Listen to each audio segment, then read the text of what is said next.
Branding అనేది ఎంత important, marketing అనేది ఎంత ఇంపార్టెంట్, అసలు డిఫరెన్స్ ఏంటి మార్కెటింగ్కి బ్రాండింగ్కి? 2 minutesలో నూడిల్స్ అయిపోతుంది అని అంటే మీకు ఏ కంపెనీ గుర్తొచ్చింది? Maggi.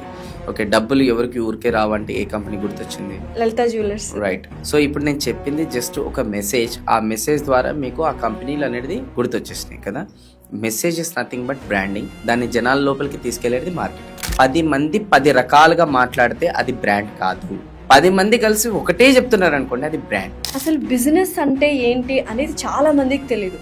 Can you please explain what is business? Business అనేది ఒకటి కమర్షియల్ కూడా ఉండాలి, ప్రాఫిటబుల్ కూడా ఉండాలి. వాళ్ళు లేకుండా అది నడవాలి, అదే బిజినెస్. సో బిజినెస్ ఓనర్స్ ఏం చేయాలంటే వాట్ ఎవర్ బిజినెస్ చేస్తున్నారో అలా ప్రాఫిట్ వస్తలేదంటే ప్రైస్ పెంచాలి. కానీ ఇది పెంచారు ఎందుకు? కాంపిటీటర్ అదే ప్రైస్ ఇస్తున్నాడు, నేను కూడా అదే ప్రైస్ ఇస్తున్నాను. ఇప్పుడు నేను ప్రైస్ పెంచితే పక్కన వాళ్ళ దగ్గరకు ఉంటారు. సో అట్లాంటప్పుడు ప్రైస్ పెంచడం అనేది కష్టంగా ఫీల్ అవుతారు.